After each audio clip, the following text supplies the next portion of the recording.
Welcome to the third and final installment of solving nonlinear systems of equations. We've kind of got this down to a science now.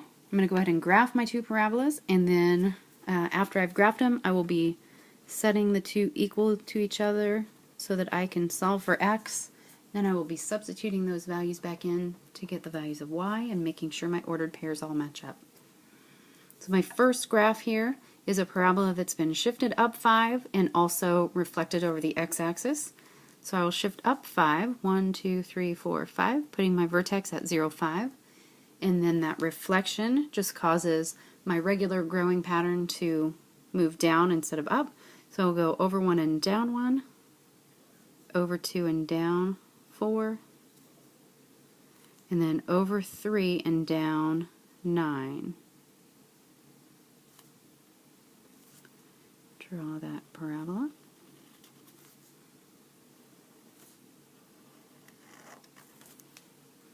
My second parabola has one transformation. It is shifted down 3, so 1, 2, 3 gives me a vertex at 0, negative 3. And my regular growing pattern, over 1, up 1, over 2, up 1, 2, 3, 4. Oh, I can already see my solutions. And then over 3, up 9.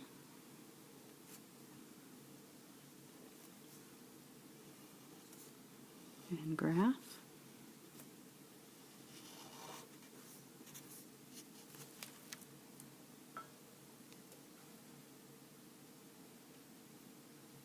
Now let's finish the algebra and make sure that everything matches up. So I have negative x squared plus 5 equals x squared minus 3. And I'll solve that. So I'm going to move to the right because I just like to work with positive x squareds. So I'm going to do that. So I have 2x squared. And notice that I don't have any x terms. So I think what I'm going to do is move my 3 over to the other side so that I get 2x squared equals 8. And then I'll use the square root method. So I'll divide by 2 to get my x squared by itself. So x squared equals 4. And then take the square root of both sides, which is going to leave me with x equals plus or minus 2. Now I'm going to plug those into probably my second one. So I'm going to sub into y equals x squared minus 3. So I have x equals 2 and x equals negative 2. Gives me y equals 2 squared minus 3, which is 4 minus 3, or 1. And that's the ordered pair 2, 1.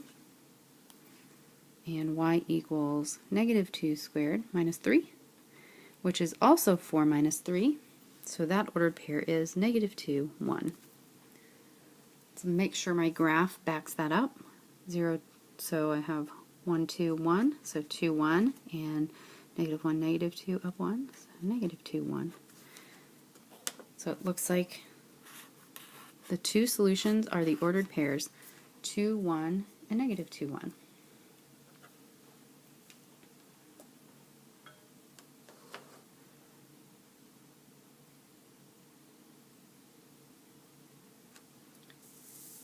Well, here we are at our last example of nonlinear systems of equations. As you can see, these two equations are in vertex form. So I'm going to use transformations. So this is a shift right 2 and a shift up 4.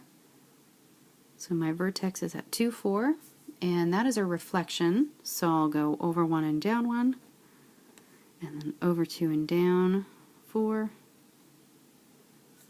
and over 3 and down 9.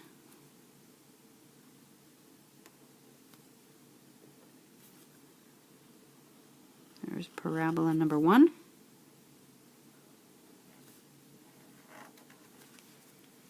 My second parabola is shifted right 2 and then has a stretch of 3, so I'll move over 1 and up 3, over 2 and up 3, 4, 12, 5, 6, 7, 8, 9, 10, 11, 12.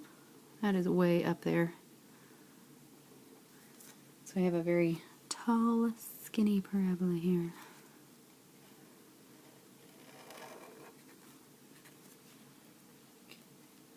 Let's work our algebra magic. I have negative, parenthesis x squared, x minus 2, parenthesis squared, plus 4 equals 3, parenthesis x minus 2 squared.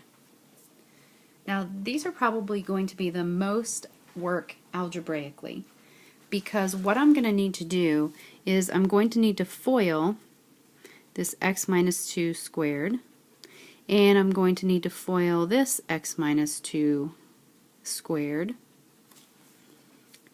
and then do some distributing. So when I FOIL x minus 2 squared, I keep that negative out in front. X minus 2 times x minus 2 will give me x squared minus 4x plus 4. So that's this part of it. And then I still have plus 4 equals 3, and then FOIL that out, also gives me x squared minus 4x plus 4. My next step is going to be to distribute this negative sign into each term inside that parenthesis. So I'll have negative x squared plus 4x minus 4. I still have that plus 4 out there, equals, I'm going to distribute this 3 to each of those terms. So I'll have 3x squared minus 12x plus 12. Okay, we made it so far. Now I'm going to go ahead and combine my like terms. I want to move everything over to the right because you know me, I just don't like having a negative leading coefficient. So I want my x squared to be positive. So I'll move that over. I'm going to subtract the 4x, and I'm not going to do anything here because I noticed that negative 4 plus 4 equals 0. So that's okay. I don't need to move that. So I have 0 equals 4x squared minus 16x plus 12. I'm going to go ahead and factor this. Before I get factoring though, I do notice there's a greatest common factor of 4, so I'll factor out the 4. So I get 4 times x squared minus 4x plus 3. And then I can factor that, so 0 equals 4 times, I know my first terms have to be x's, and my last terms have to be a 1 and a 3. Both signs are the same. They're both negative, so x minus 1, x minus 3, which is going to tell me by the zero product property that x minus 1 equals 0, or x minus 3 equals 0. Remember that we do not set the 4 equal to 0 because it doesn't have a variable. So that's going to give me two x values, x equals 1 or x equals 3. Phew. Okay, take a deep breath. We're going to take both of those x values and we're going to sub them into one of our two equations. I'm going to go with 3 parenthesis x minus 2 squared. So y equals 3 parenthesis x minus 2 squared. So I have x equals 1 and x equals 3. For x equals 1, that's going to give me y equals 3 times 1 minus 2 squared. 1 minus 2 is negative 1. Negative 1 squared is 1, so that gives me y equals 3. So that ordered pair is x equals 1, y equals 3, so 1, 3, right there, 1, 3. So 1, 3 is one of my ordered pairs.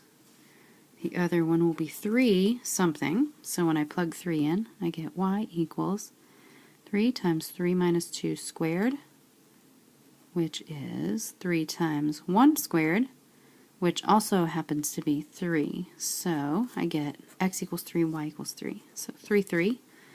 And on the graph, 1, 2, 3, 1, 2, 3, 3, 3 it is.